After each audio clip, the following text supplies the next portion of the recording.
তো আমরা যখন জুমার নামাজ পড়ে ঝিনাইদহ একদম ডিসির বাসভবনের সামনেই যে মসজিদটা আছে সেটা থেকে বের হলাম। বের হওয়ার পরেই ছাত্রদলের অনেক গুন্ডা পান্ডা সন্ত্রাসী তারা আসলো, তারা স্লোগান দিল। আমরা শান্তভাবে পরিস্থিতি এড়িয়ে যাওয়ার চেষ্টা করলাম। তো এরপরও তারা আমাদের ডিম নিক্ষেপ করা শুরু করলো। এরপরে তারা আমাদের ইট পাটকেল নিক্ষেপ করা শুরু করে। এক পর্যায়ে তারা আমাদের যারা সহযোদ্ধা আছে তাদেরকে ধরে মধ্যযুগীয় কায়দায় যে হকি স্টিক, বিভিন্ন যে দেশীয় অস্ত্রশস্ত্র সেগুলো দিয়ে উপর্যুপরি সবাইকে আঘাত করা শুরু করে। আমরা শান্তপূর্ণ অবস্থান বজায় রেখেছি। আমরা কোনো সন্ত্রাসী গোষ্ঠী যারা আছে তাদের ফাঁদে আমরা পা দেই নেই।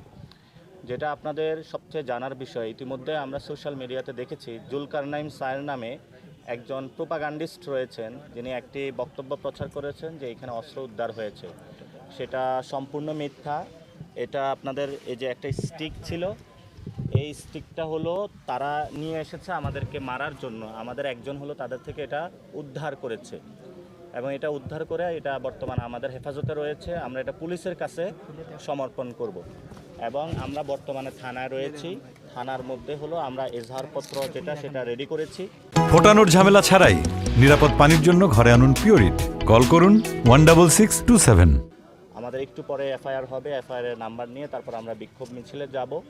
এই হামলায় কারা কারা অংশগ্রহণ করেছিল এর মধ্যে অন্যতম ছিল ইসলামী বিশ্ববিদ্যালয় ছাত্রদলের আহ্বায়ক এবং এখানে জেলার যিনি সভাপতি রয়েছেন ছাত্রদলের, এবং সাথে সাথে এখানে ছাত্রদলের অন্যান্য কর্মী যারা ভবিষ্যতে যুবদলের হবে। তো আমি বলি যে মোমবাতির নিচে অন্ধকার, সর্ষের মধ্যে ভূত।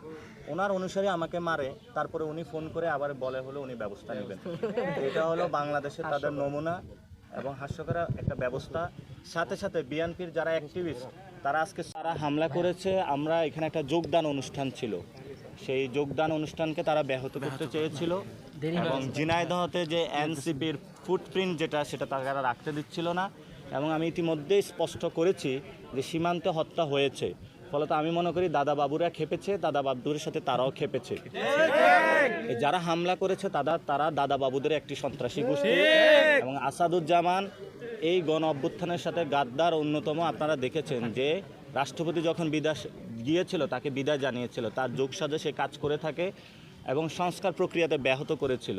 ফলত আমরা যখন সংস্কার প্রক্রিয়ার পক্ষে দাঁড়াচ্ছি, সীমান্ত হত্যার বিরুদ্ধে দাঁড়াচ্ছি, বাংলাদেশের নদীর অধিকারের জন্য দাঁড়াচ্ছি, ধর্ষণের বিরুদ্ধে দাঁড়াচ্ছি, জনগণের অধিকারের পক্ষে দাঁড়াচ্ছি, সেই জন্য তারা আমাদের উপরে হামলা করেছে। কর্মী আমরা দেখব যে তারাও ভবিষ্যতে এমন বিচারহীনতার সংস্কৃতির মধ্যে দিয়ে যাবে। আমরা বিচারটা চাই। আমাদেরকে মারা হয়েছে, আমরা এখানে সুস্থভাবে বাংলাদেশের যে নিয়ম প্রক্রিয়া সেটা মেনটেন করে আমরা থানায় এসেছি, থানায় মামলা করেছি। এটা কোর্টে যাবে, তাদেরকে গ্রেপ্তার করার জন্য আমরা অপেক্ষা করছি, বিচারের জন্য আমরা অপেক্ষা করছি।